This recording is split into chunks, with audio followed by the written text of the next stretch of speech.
last time we had started the title of temperature curves. This was ये हमारा last class का काम था. हमने टेम्परेचर कर्व तक लाके छोड़ा था.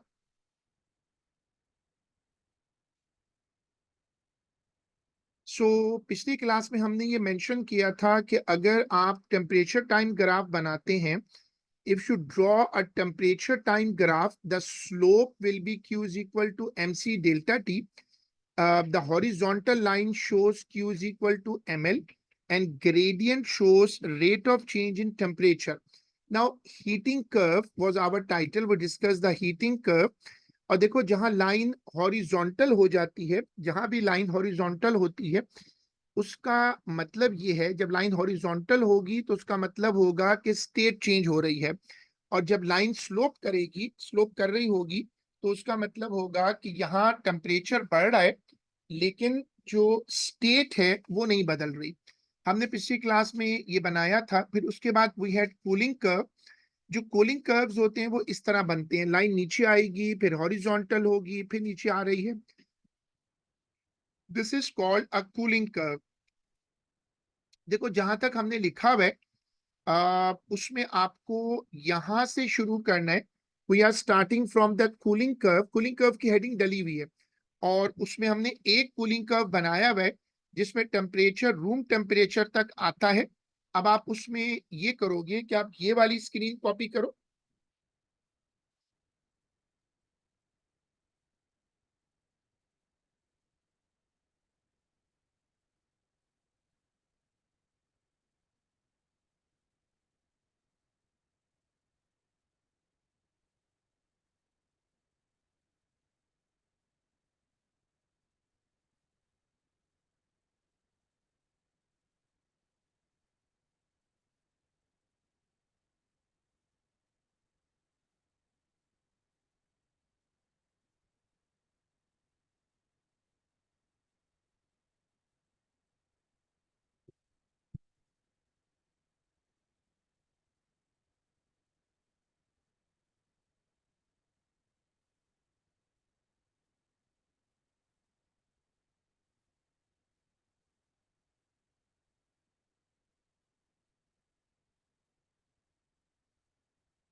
Now the line is horizontal in between and then it goes down and then it become horizontal again.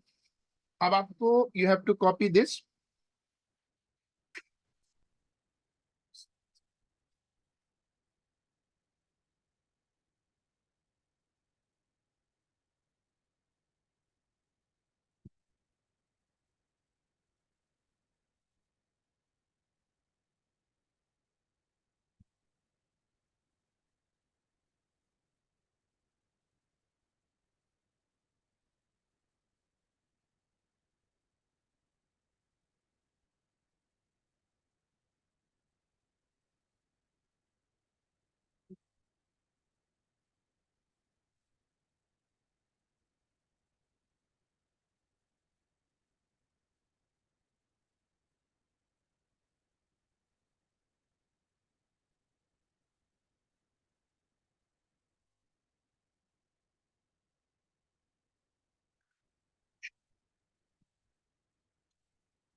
अब देखो ये जो बीच में हॉरिजॉन्टल लाइंस हैं, ये जो बीच में हॉरिजॉन्टल लाइंस हैं, ये शो कर रही हैं कि यहाँ स्टेट बदल रही है लेकिन टेम्परेचर कांस्टेंट है. This is a very important concept. Now we have to move forward. We are now putting the heading work done by a gas at constant pressure. Work done by a gas at constant pressure. This is my new heading. आप लोगों को दो लाइनें छोड़कर heading डालनी है. Work done by a gas at constant pressure.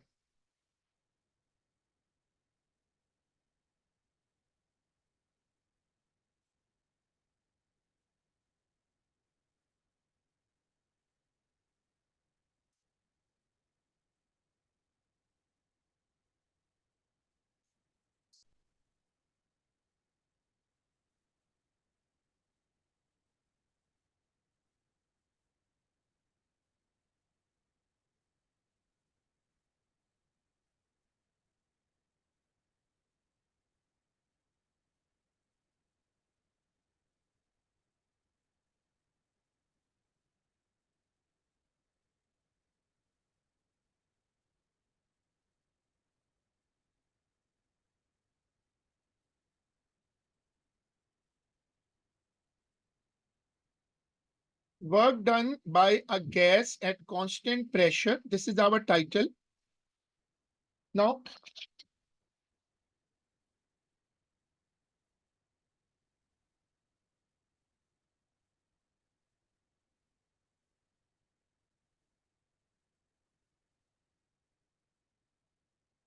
देखो, we have a gas enclosed in a cylinder.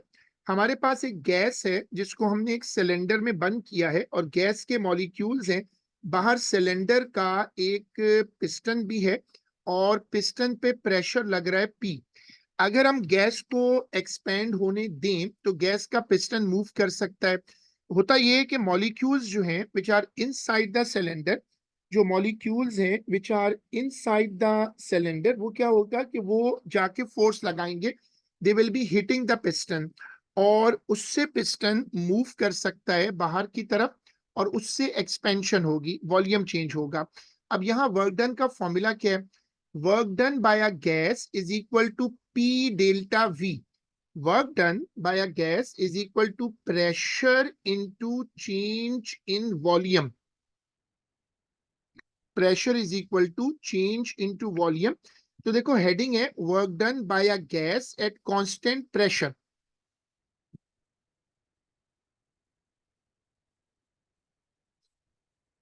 और उसमें आपको ये वाली डायग्राम जो है ये कॉपी करनी है।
work done is equal to pressure work done is equal to pressure into change in volume delta W is equal to P delta V. This is the formula.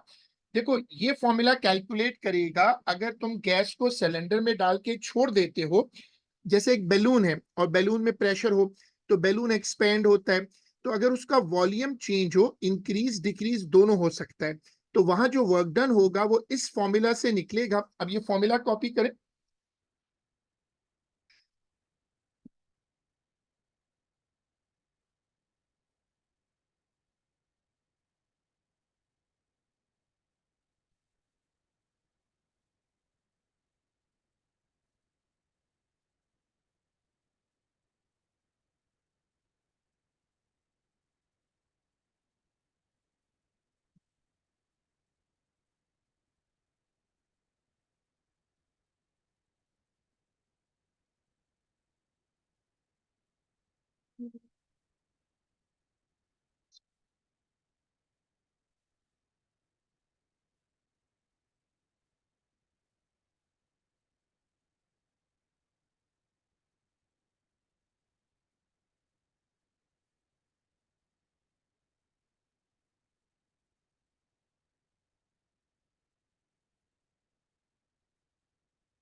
चलें. We are moving towards the last title of this section, this unit of thermodynamics. There are 3 units in thermodynamics: ideal gas, thermal properties, and temperature. This was the main section जो हमारा thermal physics है, उसमें ये सबसे important topic है, मुश्किल topic है थोड़ा सा, और पास पेपर में तुम्हें जो क्वेश्चंस मिलेंगे उसमें थोड़ा सा प्रॉब्लम इसमें आएगा. फर्स्ट लॉ ऑफ थर्मोडायनेमिक्स इसकी हेडिंग डाल दो और इसको मार्क कर दो इंपॉर्टेंट. ये इस चैप्टर का कोर टॉपिक है, first law of thermodynamics.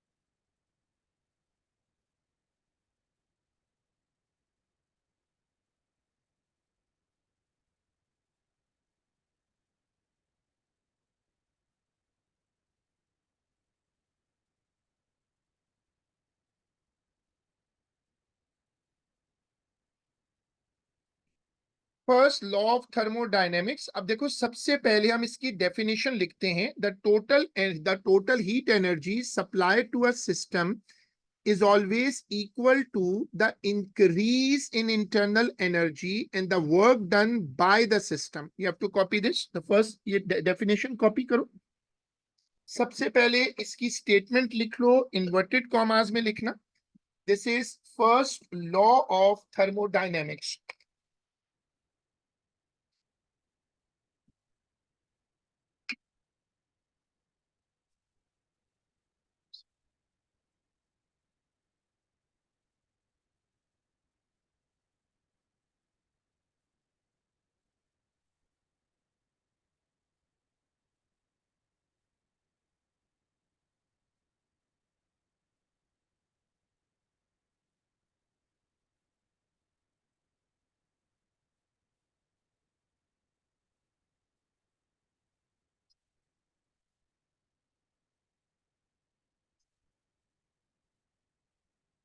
Total heat energy supplied to a system is always equal to the increase in internal energy and the work done by the system.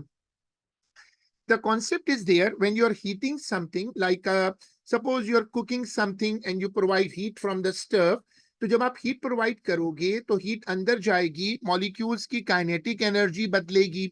अगर उसके ऊपर कोई piston है या कोई ऊपर कोई लोड रखा हुआ है, जैसे प्रेशर कुकर में होता है, तो उसमें क्या होगा कि उसको मूव करेगी।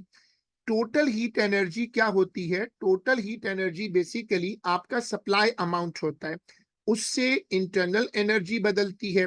और work done by the system, work done by the system जो है, work done by the system जो है, ये बेसिकली पिस्टन की जो मोशन होती है ना, उससे रिलेट करता है।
देखो अब ये फॉर्मूला चेक करो, delta Q is equal to delta U plus delta W.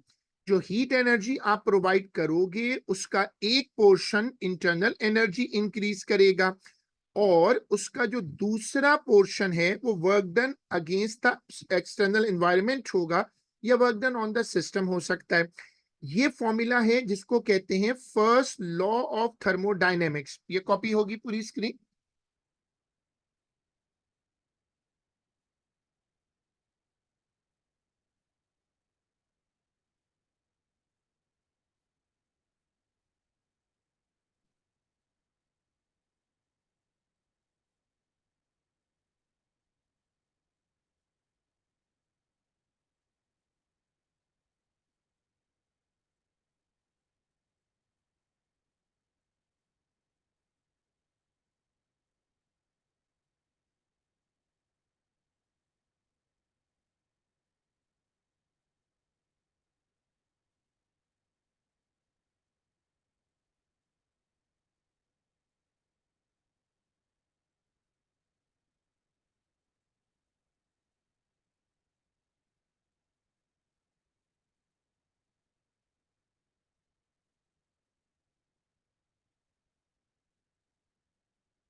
सो अब देखो ये फॉर्मूला है, delta Q is equal to delta U plus delta W. अब जैसे आप एक गैस सिलेंडर को हीट अप कर रहे हैं, ठीक है, आप इसको हीट प्रोवाइड करेंगे तो मॉलिक्यूल्स की काइनेटिक एनर्जी बढ़ेगी।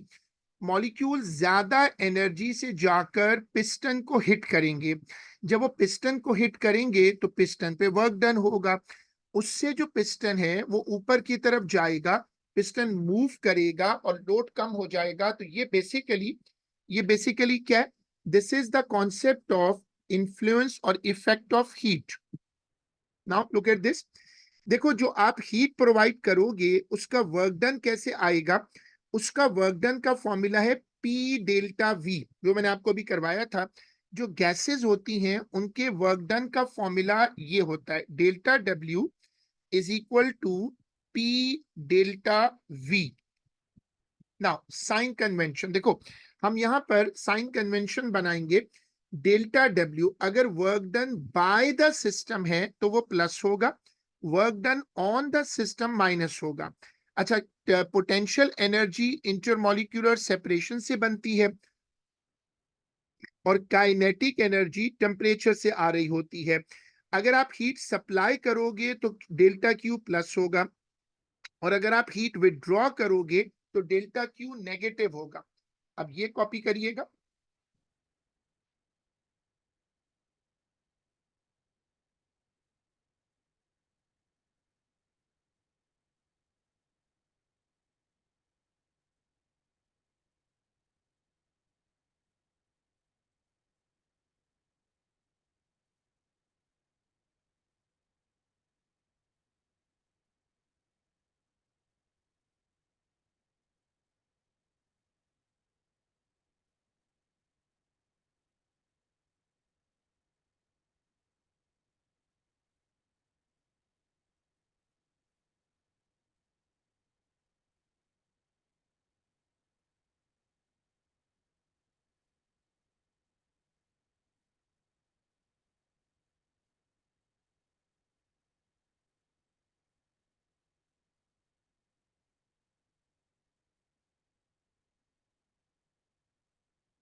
चलें, आप हेडिंग डालिएगा pressure volume sketches.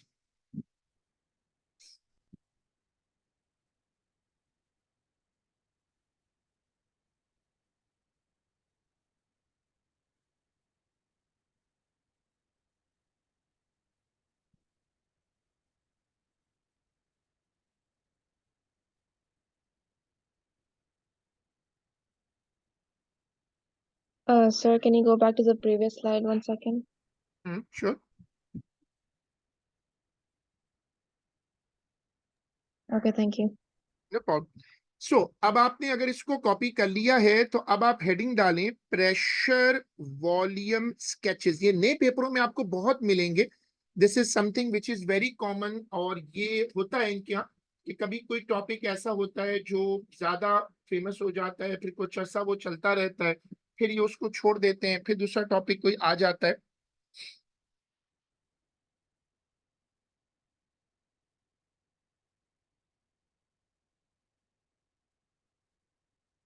Heading is there pressure volume sketches.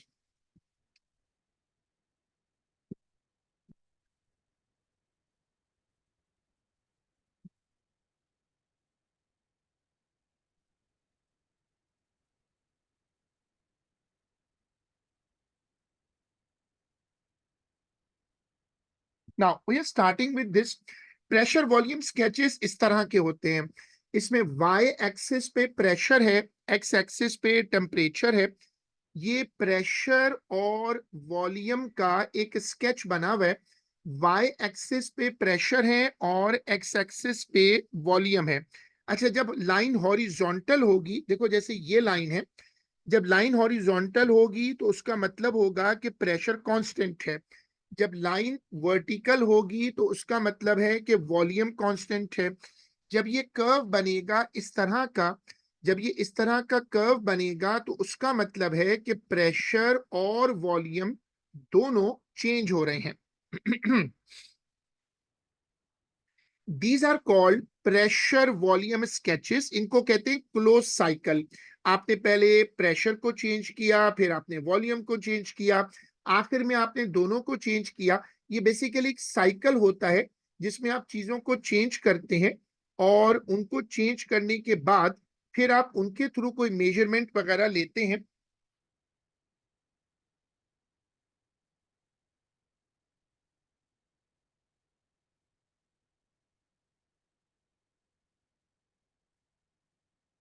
अब आपको ये वाली स्क्रीन कॉपी करनी है। जब आप लोग इसे कॉपी कर लें तो मुझे बता दीजिएगा चैट पे that we have copied it.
Okay, बाकी लोग भी देखिएगा। ये जो ग्राफ आप बना रहे हैं ये शो क्या कर रहा है कि आप जब प्रेशर बदल रहे हैं तो आपने शो किया कि प्रेशर चेंज हो रहा है, और उस वक्त आपने वॉल्यूम को प्रेशर को चेंज किया, फिर आपने वॉल्यूम को चेंज किया, आखिर में आपने दोनों को चेंज करके एक साइकिल कंप्लीट किया।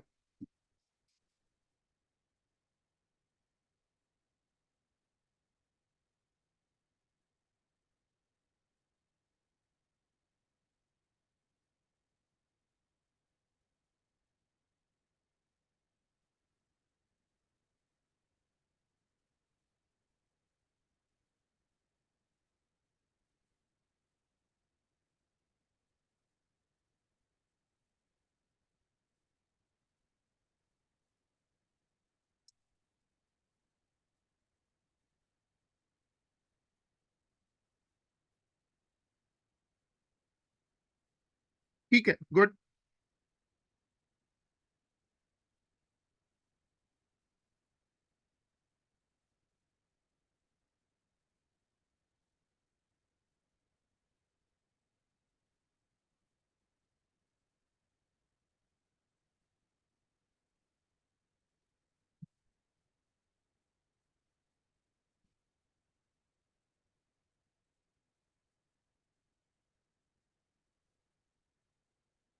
चलें, अब ऐसा करें कि पेज बदल दें और हेडिंग डालो temperature. Change your page. This is the next title and the last title in thermal physics. Thermal physics का ये आखिरी टाइटल है। थर्मल फिजिक्स के अंदर तीन टॉपिक्स हैं, आइडियल गैस, थर्मल प्रॉपर्टीज और टेम्परेचर। ये छोटा सा टॉपिक है, कभी कभी पेपर में आता है। I repeat the rating. ये टॉपिक छोटा टॉपिक है एंड इट कम्स रेयरली, कभी कभी आपको पेपर में दिखेगा। चले, हेडिंग डाल दें टेम्परेचर।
देखो, सबसे पहला कॉन्सेप्ट बनाओ कि टेम्परेचर होता क्या है। टेम्परेचर हमारे पास ओ लेवल फिजिक्स से है। Temperature is a scale which measures average kinetic energy of molecule। Temperature ये बताता है कि मॉलिक्यूल्स के पास कितनी एनर्जी है काइनेटिक वर्जन में, मॉलिक्यूल्स कितने एक्टिव हैं। ये टेम्परेचर की बेसिक डेफिनेशन है। सबसे पहले ये कॉपी कर लो।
देखो, उसके बाद टाइटल आएगा thermal equilibrium.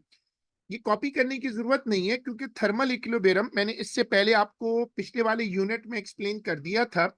Regions of equal temperature are in thermal equilibrium. अब जैसे आप एक चाय के कप को रखते हो, थोड़ी देर में उसका जो टेम्परेचर है वो सराउंडिंग टेम्परेचर के बराबर हो जाता है। इसको कहते हैं थर्मल इक्विलिब्रियम।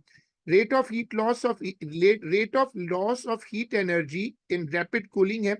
और जब ये रूम टेम्परेचर पे पहुंचेगा, जब ये रूम टेम्परेचर पे पहुंचेगा तो वहां इसका हीट ट्रांसफर रुक जाएगा। जब आपका सिस्टम का टेम्परेचर सराउंडिंग टेम्परेचर के बराबर हो जाता है तो टेम्परेचर में यानी हीट ट्रांसफर जो है वो रुक जाता है। This process is called thermal equilibrium. Heading डालिएगा थर्मोमेट्रिक प्रॉपर्टीज।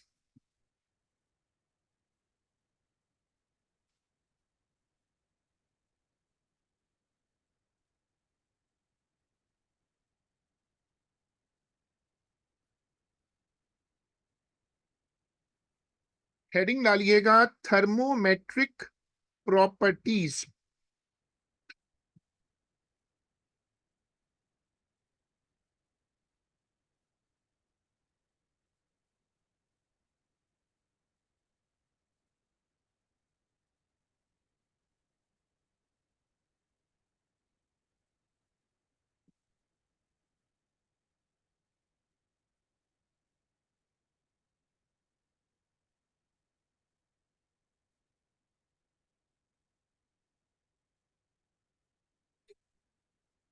सो हम ये हेडिंग डालकर छोड़ देते हैं and we will keep it up to here and we will inshallah continue this inshallah in our next class.